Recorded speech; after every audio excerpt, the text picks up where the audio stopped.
Taiwan and China has been in the news a lot lately. There's been some really crazy warmongering from both sides of the duopoly, uh, antagonizing China and provoking, seeming like they want some type of military conflict with another nuclear power, as if we're not already in the middle of a situation like that with Russia. But here we are. It's been in the news. And a couple weeks ago, maybe even over a month ago, on Breaking Points, they did a segment about it. And I just watched it because it showed up on my on YouTube for me, and I just clicked it, and boy was I in for a surprise. Was I in for a treat? Now there have been a couple people in independent media, left media, who've covered this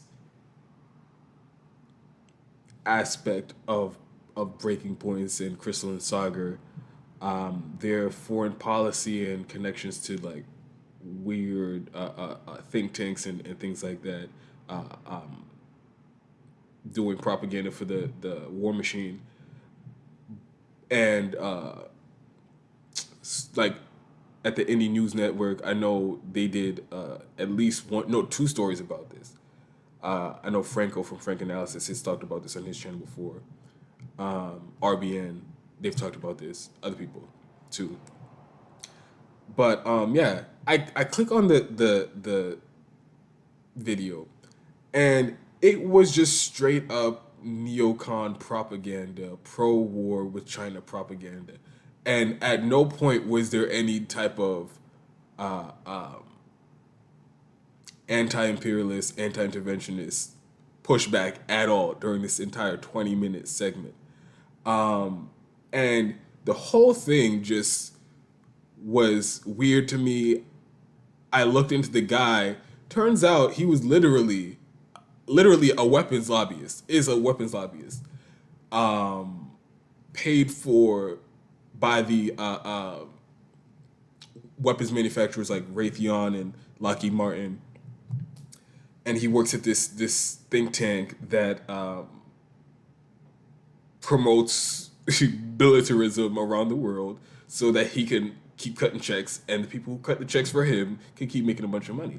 So his name is Colby Elbridge, and I have some clips from that bizarre interview, and I just think it's important to point this out because it is just another piece in this puzzle that I've been putting together about, or this theory I have about these progressives. They're basically just a good cop for the establishment. They will give you pay lip service to like the policies and the principles of like leftists and socialists and communists or whatever, and so that they can draw in that left energy and then direct it towards continuing the status quo. um yeah, so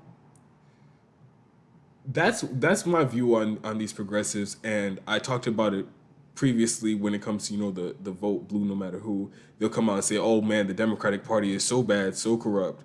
Look at all these politicians get in office just as bad if not worse than the Republicans. Oh my god, they're so terrible. But at the end of the day, they're going to tell you to vote for Democrats, just like all the shitty Democrats are going to tell you. When it came to COVID, yeah, they're like, oh man, Dr. Fauci, he's a liar. He's the CDC. No, they're making shit up, and they seem to be more driven by the what's in the interest of corporations, and they're running their business as opposed to public health. They pay that lip service to the skeptics and the critics during COVID, but at the end of the day, what were they telling people to do? Listen to the CDC guidelines, get vaccinated off of a sketchy vaccine that we've.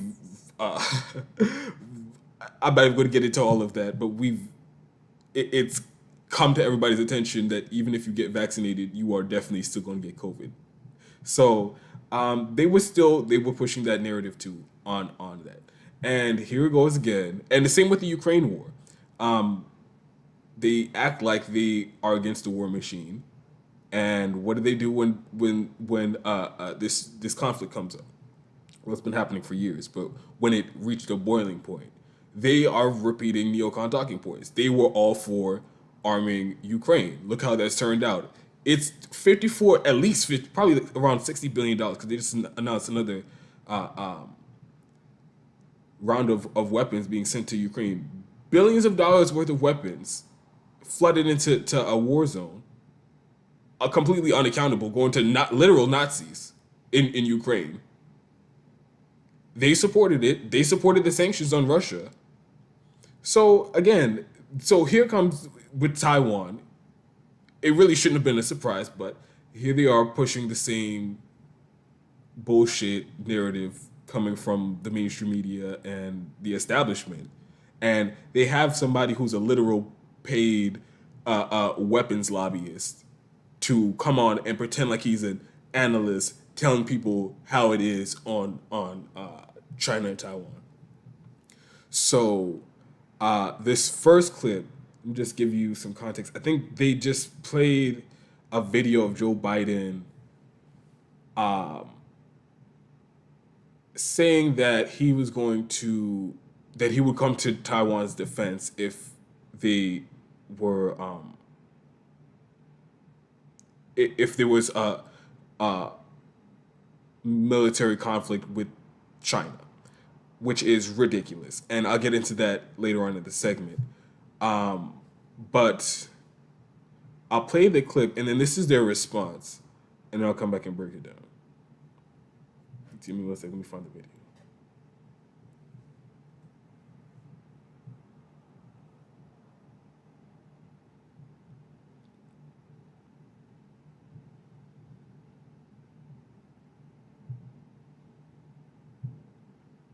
Well, Bridge, let's just get your immediate reaction to that. I mean, so full disclosure, you've written the book, you're advocate of defense of Taiwan. We had you on for our debate segment, but just purely from an analytical point of view.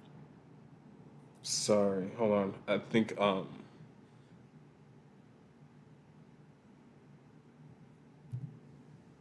right, let me try it again. There might have been an echo. Let me know if there's a Oh, sure. I saw that video, and that was something I wanted to add onto the stream, but there was already just too much. I'm definitely going to do a video about that at some point. I'm trying to get the. All right, I'm going to play the video. Let me know if.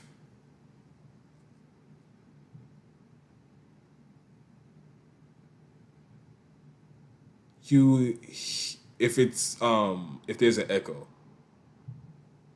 Well, Bridge, let's just get your immediate reaction to that. I mean, so full disclosure, you've written the book, you're advocate of defense of Taiwan. We had you on for our debate segment, but just purely from an analytical point of view, what do you make of the president in his departure from strategic ambiguity here? Well, I think he's wise, but I actually think I think he's right, but I think it's actually unwise in the sense that I actually think he's correct that we should and almost invariably would come to Taiwan's defense. The question is more whether we would be effective. But the thing is not to, the way I think about it is like we're kind of poking the dragon right now. I think we should maintain the sort of formal policy, almost like the fiction of strategic ambiguity, which is a kind of decades-old policy that allows us to kind of interact with the Chinese. But we should very clearly understand that we would come to Taiwan's defense. But the key there is actually to resource it and have the prioritization, the focus. And you mentioned Europe. We're not doing that right now. We're sending $40 billion to Europe, basically. And there's almost nothing to show for it in the Asia Pacific. And the situation is grave and it's deteriorating.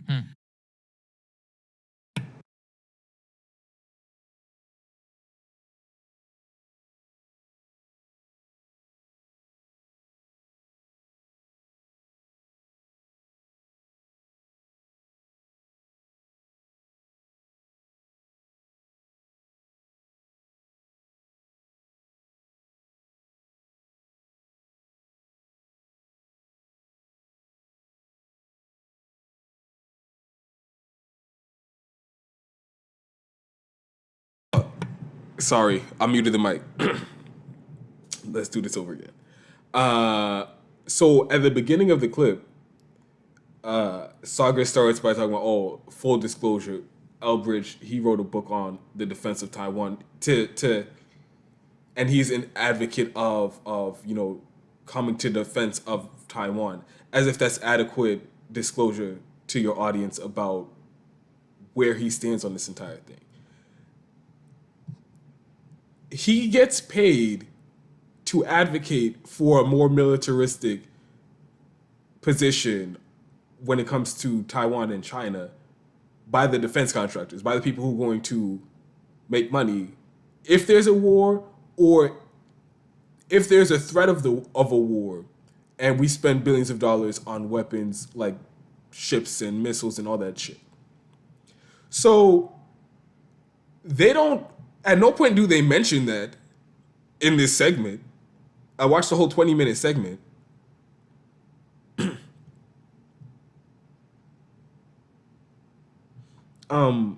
And no, they say, oh, he's from the I think it's the Marathon Initiative or something like that. I'll have that on the screen in the clip. But they have it in the I have it pulled up on one of my tabs too. Give me 1 second. Yeah, it is the Marathon Initiative, which is some think tank, but they don't mention that that's a think tank funded by Raytheon and Lockheed Martin and Boeing. And then what he's doing is going out there and advocating for a militaristic policy, like literally going to war with China if they try to take back Taiwan, which is their territory to begin with. And every other country in the world recognizes that Taiwan is part of China. So this guy gets paid to literally risk a nuclear conflict, and they bring him on as if he's like this reasonable, rational expert who's just going to give people what it is on Taiwan. No, he's going to advocate what the defense contractors want him to advocate. And they know this is what lobbyists do, weapons lobbyists do, because they criticize mainstream media for doing the same shit. And now they have somebody literally, you could just, it strains credulity to me that they had this person come on their show twice, and at no point did they realize that this person was a weapons lobbyist. If you just watch the clip and just watch how he talks and watch what he advocates for, at no point is that like a position that a rational person would take on the issue. And I'll explain further how his position on Taiwan is almost entirely dictated by where his money's coming from. So let me show you and give you a little bit of backstory. So there was a civil war in China, and the communists won, and they ran out the Nationalist Party. And there was a small island off the coast of mainland China, which is Taiwan, and all of the military from the former government went to that island, and they hid there and basically surrendered the rest of China to the Communist Party that just won the Civil War. And ever since then, mainland China, Beijing, says we're going to take back Taiwan. And they didn't end up doing it right after the Civil War because some other war happened and they had to go, I think it was the Korean War. And so just years kept going by and then decades went by and they never officially reclaimed Taiwan. But they keep saying they're going to do it one day. And the U.S. recognizes that that's what's going to happen officially, but recently, and it's not recently, but people have been going over the top lately. Politicians have been going over the top lately, saying that we will literally go, if China tries to reclaim Taiwan, we will literally go to war over this island way on the other side of the world we will go to war with a nuclear power if they try to take back their own territory, which we recognize as their own territory. What sense does that make? If you're a rational person who understands the context, how could you say, let's do this? Let's go to war with a nuclear country over their land way on the other side of the world. So it's not a rational position for you to just come to on your own. But he's a neocon, getting paid. He's at a think tank, getting millions of dollars from the weapons manufacturers, the same weapons manufacturers who built the aircraft carriers that we're sending out there, and the jets, the fighter jets, and the missiles, billions of dollars in weapons. That's literally how they survive. That's how they make their money. So they pay people like Elbridge Colby to go out there and make these cockamamie cases for why we should continue wars in places around the world, or why we should start wars in places around the world. Just give me 1 second. The battery on my laptop is about to die.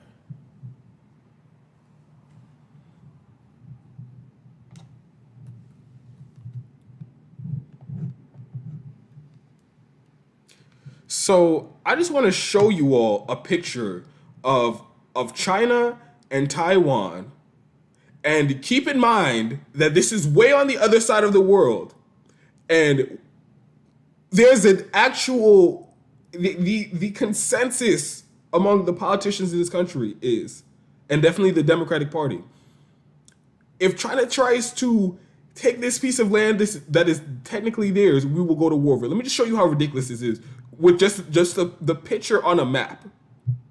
Tell me if this is worth a nuclear exchange over.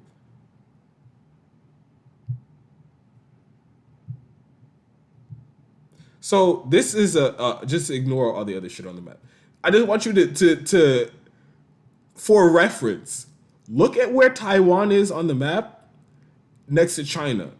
And again, it is recognized by everybody that Taiwan is part of China. That is what the one China policy is, right? And we've taken the position that we're going to give billions of dollars of weapons to Taiwan and arm and fund their military so that they can fight the Chinese military. And we're so involved, right, that we literally have Navy ships going in between Taiwan and China. You see how close that is? Go all the way on the other side of the world. In between these two very close pieces of land, we're going to run our Navy ships and aircraft carriers through there, provoking China to some sort of response. And it's also that the war machine could keep making money off of some sort of conflict on a scale that nobody's ever seen before. So they are so reckless, and this is the same thing with the Ukraine war. They are so reckless, and just I don't know if it's greed or what it is, like they're just like literally psychopaths and sociopaths, that they are risking the lives of so many people. The people in Taiwan and China, all the people, the hundreds of thousands of people would end up dead, or millions of people end up dead if just a regular conventional war were to break out between the U.S. and China over Taiwan. They don't care about any of that shit. It's just about them getting paid. And I just spent too much time on this, but it's annoying. And let me just get into the second video I have.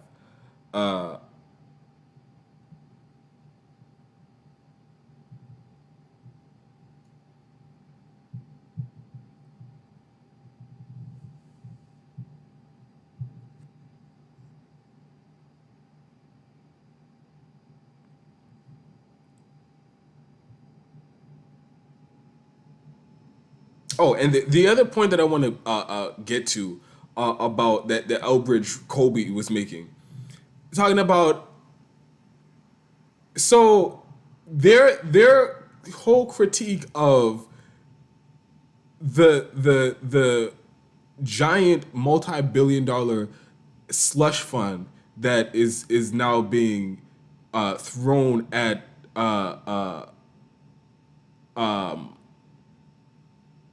that's being thrown at the Ukraine war.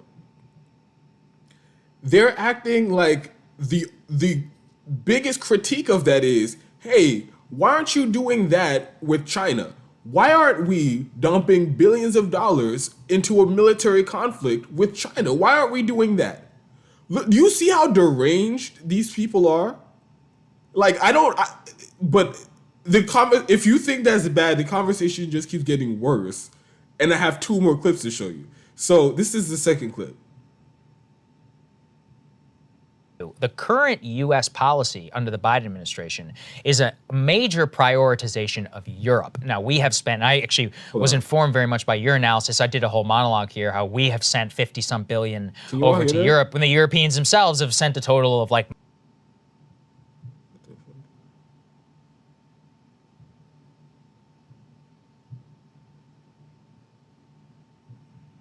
Let me try that again.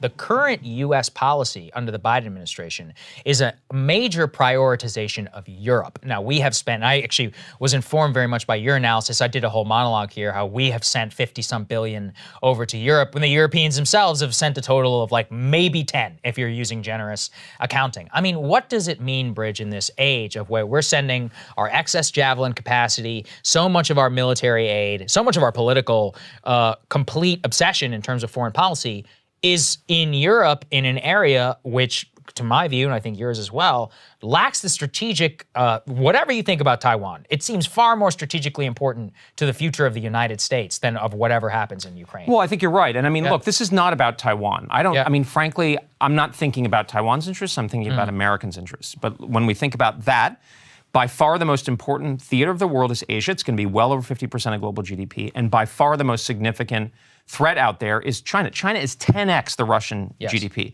And Taiwan is really close. It's central to the security situation in Asia, and I can go into that. But there's no buffer. There's no Ukraine. Taiwan is more like Poland, basically. And it's very difficult to defend. And so what I want to do is I want to deter a war. I want to prevent a war by deterring it. The thing that's happening is the Pentagon and some other places are saying some good things about China and Taiwan. But they're often saying, we're going to get to it in 2035. But the revealed behavior is a prioritization of Europe. And my point of view is like, look, I think a war is very plausible. China has the will to take over Taiwan. It increasingly has a way, and it may have a sense of urgency about it. So yes, I hear some good things from the Pentagon stuff, but if like we really thought a war with a superpower was on the verge of happening, wouldn't you think that things would be different? Yeah. Would you be sending $40 billion and having, let's be honest, members of both parties getting up and say, it's one theater? Wrong. There are real choices, and now is the time to make them, and that's not happening. And I think frankly, I think we're at the point where people need to be aware of the accountability, where you could have a 9/11 commission or a Pearl Harbor investigation, and who's going to be responsible. And I think that's not just the sort of hippie lefties or whatever, because nobody expects them to do it. It's people who should know better, who should be prioritizing the primary threat, and that's not happening. Yeah.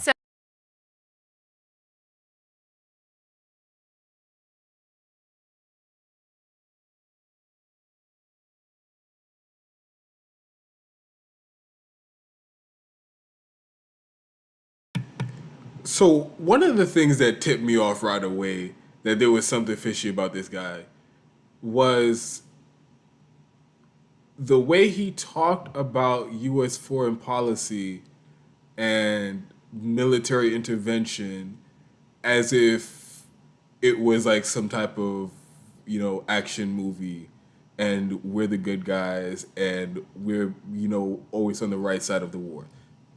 That immediately raised red flags for me. But notice how in that conversation, there's one thing, very important thing that's missing, is any detail or facts related to U.S. military intervention and what happens when we do the very exact thing that they're advocating for right there on that segment. And he knows because he was, I don't know if I mentioned this before, he's been like the assistant secretary of state. He's worked in government and worked in think tanks and lobbying and all that shit now. So he knows about what the U.S. interventions have looked like around the world. He knows what Iraq looks like and Afghanistan and Syria and Yemen and Libya. He knows that the U.S. intervened and flooded the area with weapons, and he knows exactly what happened every fucking time. And yet, he's still going to come out here and advocating doing it again, but this time doing it with the stakes even higher against a nuclear armed country.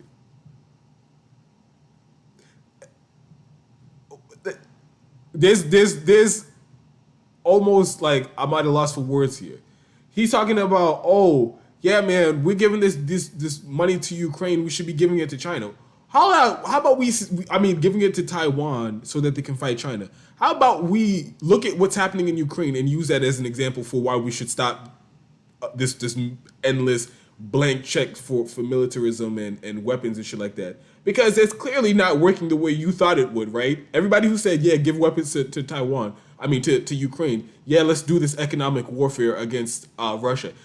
Clearly, none of those interventionist policies and imperialist policies, none of those things have produced positive results for anybody except for the war machine and the weapons manufacturers and the oil companies, which might be the real play all along, to be real with you. But that goes to show you that what they're advocating for, it's not what's best for American citizens. It's not what's best for the people in Taiwan. It's not what's best for the people in Ukraine. It's not best for world peace or preventing nuclear exchange. What they're advocating for is what makes the defense contractors the most money. So Elbridge Colby is going to come out here and act like, one, it makes any type of sense anywhere in the, like, you could, to anybody, that we would literally risk nuclear exchange or military confrontation with one of the largest, most powerful countries on the planet over a piece of land on the other side of the world.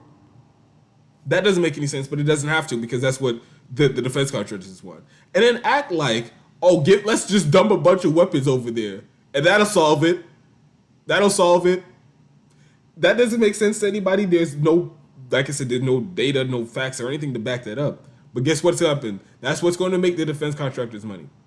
And then those same defense contractors are going to pay Elbridge Colby. So no matter what happens, if the nukes were in the air, he really wouldn't give a shit, because at the end of the day, the check's cleared for him, and that's literally all he cares about. And he's acting like he's this providing this sober policy analysis of the situation. It's crazy. This is how war propaganda works. This is how war propaganda works. And Crystal and Sagar know this, because this is a criticism they have of mainstream media, how they let on these people literally getting paid by weapons manufacturers to promote war.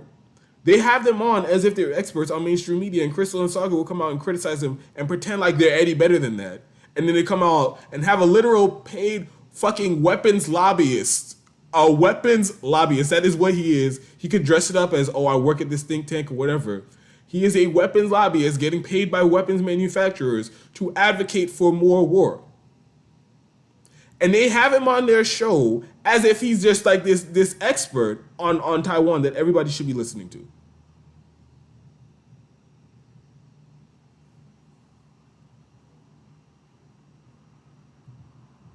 All right, so let me show you the next clip. Because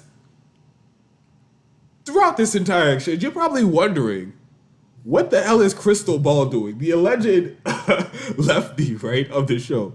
The progressive is the more accurate title. She's the progressive of the show, right? She claims to be against the war machine. She does all the lip service, right? Oh, George Bush is so bad. oh, he's such a war criminal. Same with Trump and Obama and Bill Clinton. All of our politicians, they just commit these war crimes, and it's just endless war for profit. They pay all the lip service to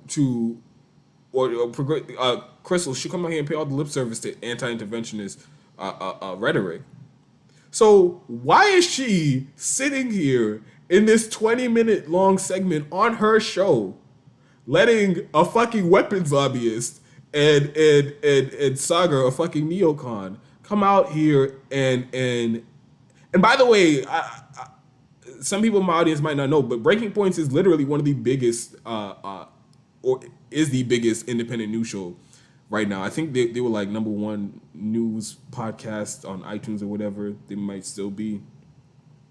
Have like almost 1 million subscribers on YouTube. Like they're a very big channel. A lot of politicians and people in that lane watch their show. So why is Crystal Ball sitting there letting a weapons manufacturer do, a weapons lobbyist do propaganda and lie to her own audience and advocate for war with China? Where's her pushback? Well, I'm going to tell you right now, there is no pushback from Crystal Ball. There was I guess you could call this pushback, but it's literally the worst counter argument to this entire conversation. She didn't push back on the idea that he has it.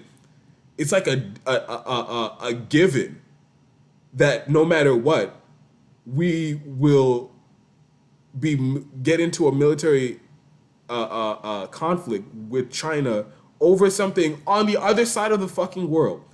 At no point did she push back against that premise, or even mention the fact that he's only advocating this insane position because he's getting paid by the people who make the very weapons that would be used in this war, in a war with China. She didn't point any of that out, or she didn't point out the failed U.S. Interventions around the world and all the times we dumped billions of dollars of weapons into a conflict and made the situation worse.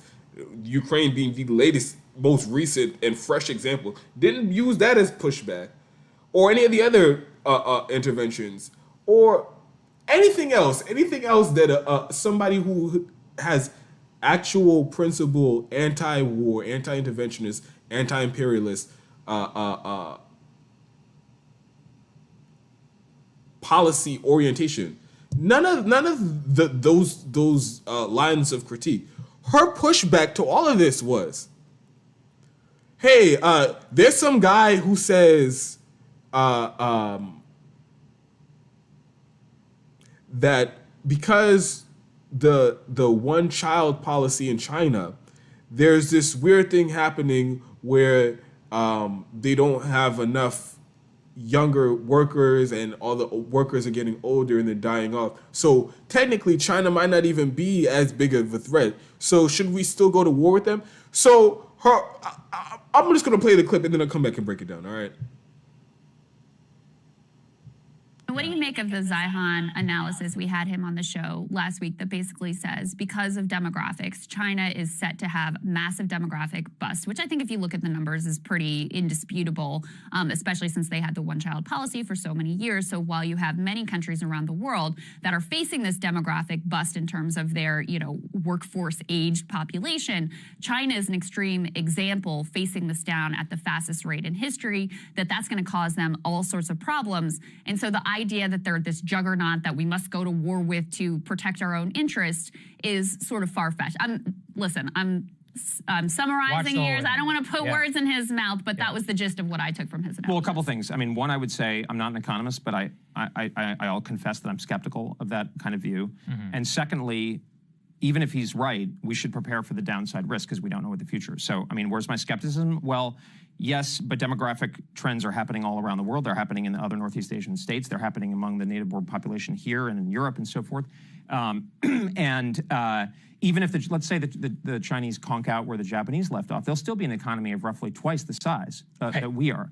Look, I mean, financial industries, Elon Musk is still putting enormous investments into China. China's the largest trading partner, I believe, of most of the countries in the world. So I guess he could be right, but I frankly, I'm skeptical. Secondly, though, what if he's wrong? So if he's right and we overprepare and do what I did, no big deal. Okay, we wasted some money and that would be bad. But I mean, the alternative is if I'm right and he's wrong and we didn't prepare, we will lose and we'll all live under the Chinese thumb. I want to.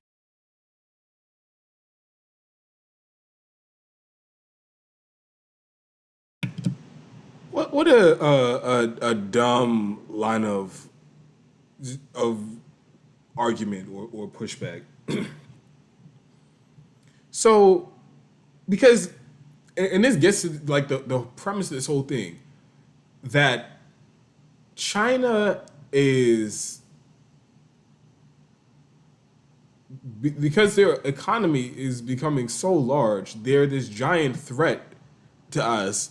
And we have to have a war with them because there's no way we can let them become the world's biggest economy. That's really the crux of this whole thing. And Crystal's pushback, again, wasn't that's fucking lunatic nationalist rhetoric. Her pushback is, hey, maybe they won't be as big of an economic power, so maybe we don't need to start a war with them. As if that would be any type of justification to start a war anyway. Every other fucking country in the world has to deal with the fact that the U.S. is the biggest economy. It has been for decades, since World War II. Guess what? They all are alive. Now, of course, that doesn't mean there isn't like U.S. hegemony and U.S. empire. That's a completely separate thing. But just having a larger economy, okay, people have their own fucking economy in their country. And they build their country the way that works for them. Just because you're not the number one economy doesn't mean like you're a fucking shithole. Tell that to literally every other. All right, so we're the number one economy. Guess what? We're the only industrialized country that doesn't have fucking healthcare. So how's that working for us? We're the only industrialized country that doesn't have paid vacation days. So like, people think, oh, that day that China becomes the economic powerhouse or superpower in the world, oh, we've got to start a war with them or else they're going to take over. No, what the fuck is that? That's neocon propaganda. That's the mindset of an imperialist who is just the only way they view the world is literally like world domination. Like they can't have it any other way. And if anybody else is a threat to U.S. power, then we have to do something to stop that. That's that type of mindset.